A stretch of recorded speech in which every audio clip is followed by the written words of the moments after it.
There's something really special to me about the start of a new year. Thinking of new beginnings and getting to wash the past year off of you really allows space for some mental clarity, at least to me.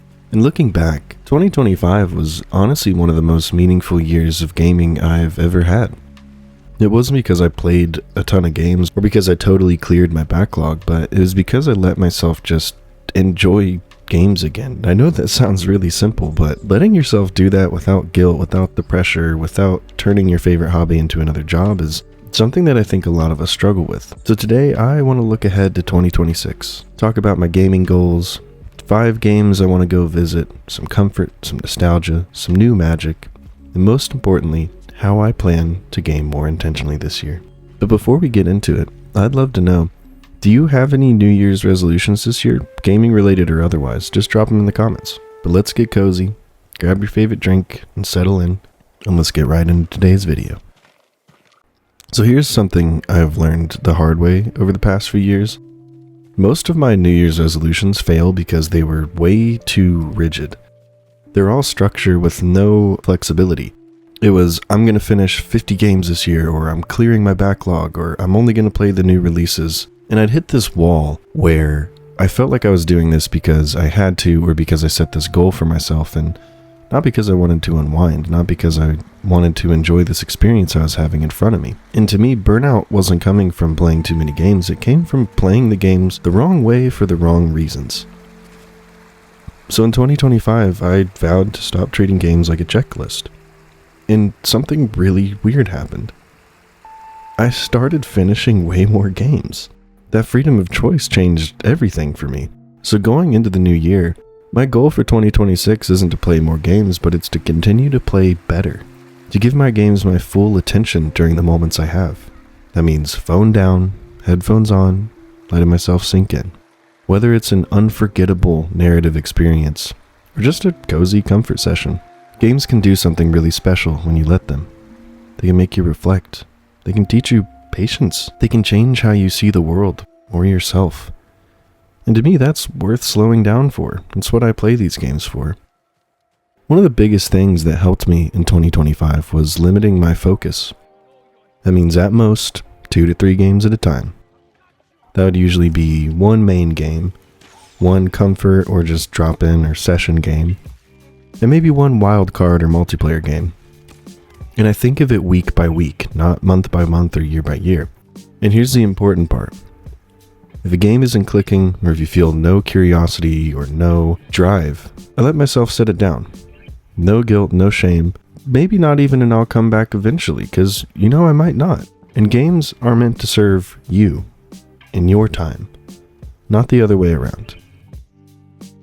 And going back to the other thing I realized is the paradox of forgetting I had a backlog in the first place and starting to treat it like it was more my game library or my collection. Because the moment I stopped caring about it as a backlog, I finished more games, and I don't know what that was. Maybe it was the freedom to choose, the freedom of guilt of it looming overhead of a task and project that must be completed. Backlog guilt was creating a lot of resistance in my life, and letting go of that created momentum. I felt inspired. I felt excited to browse through my library and jump into something that looked interesting to me. And if a game calls to me, I answer.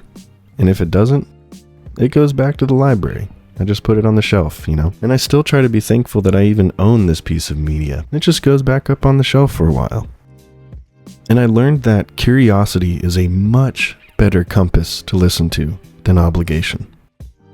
So let's dive into the 5 games I want to visit in 2026. Usually what I do at the beginning of the year is I pick 5 games, just 5 that I want to revisit, that I want to check out, new games, old games, comfort games, anything. And that's where I steer the ship. I start off my year with just 5 games that I'd love to go play. And then usually around the middle of the year, I look back and see if I accomplished that, see if I played more than that. But just starting small is the best way for me to not get burnt out. So for me, the 5 games I really want to go back and play is, number 1, I gotta have a comfort game. So for me, this year, that's of course probably going to still be our Skyrim playthrough. That's going to be the one I return to when I want to feel grounded, familiar systems, familiar music. It's like coming home.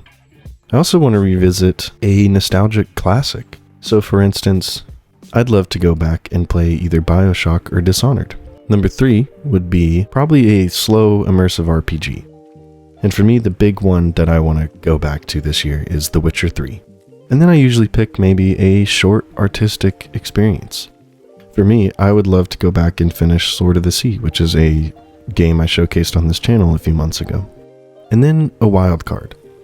That can be the free slot for whatever game, new or old, that jumps out of my library that says, hey, this is what I want to play today. And using that variety is how I got rid of my burnout. I have these 5 games to pick from, depending on my mood. And I can always pick from those 5, depending on what I'm looking for after a long day. This gives me the freedom to be flexible, but still have a smaller bundle than my hundreds of games that I can get stuck in a loop and endlessly browse. So whenever I'm questioning what I want to do today, I can look to this smaller list and go, okay, so I have these 5 games that I know I really want to complete. Which one am I feeling in the mood for? Do I want something short? Do I want something cozy? Or do I want to really dig into something? The next most important thing to me that I started doing at the beginning of last year was to always make sure that I was creating a cozy, welcoming space. To me, intentional gaming starts long before you hit play. This year, I'm being even more mindful about my space. That means cozy, warm lighting, a clean setup, a drink nearby, journaling for just a little minute before a session. Sometimes I just write, what do I want from this session?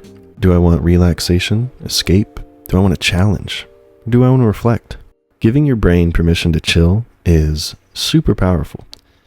And to me, setting up a clean space and getting your setup ready is that signal to my brain that everything outside is taken care of. I've done what I needed to today, and now it's just time to relax. It's time to sit and experience.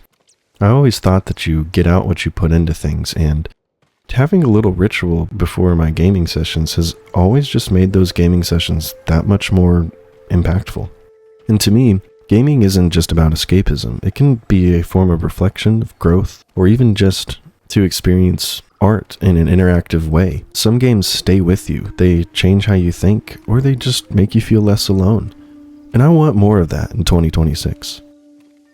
I just want to be present and have moments that leave me feeling inspired. And 2025 taught me that freedom works, letting my curiosity lead me without a rigid structure, no backlog shame, just a weekly focus of intentional gaming sessions. It brought the joy back. So I'm carrying that forward. And if you take just one thing from this video, I hope it can help your 2026 be your best year in gaming too. If you made it this far, thank you, truly. This channel exists because of conversations like this, because of people who love games as experiences. If you enjoyed this, consider liking and subscribing. It helps way more than you know, and I'll have new videos like this out every week. Also, I stream Monday through Thursday, 9:30 to 12:30 Eastern Standard Time, and I'd love to see you there. We're currently about to wrap up our Mass Effect 2 playthrough, and we'll be jumping into Mass Effect 3 after that, and I have a couple new games looming on the horizon to start off the year for you guys. So I hope 2026 treats you right. I hope it fills you with curiosity. I hope it gives you at least one unforgettable gaming memory. And as always, happy adventuring.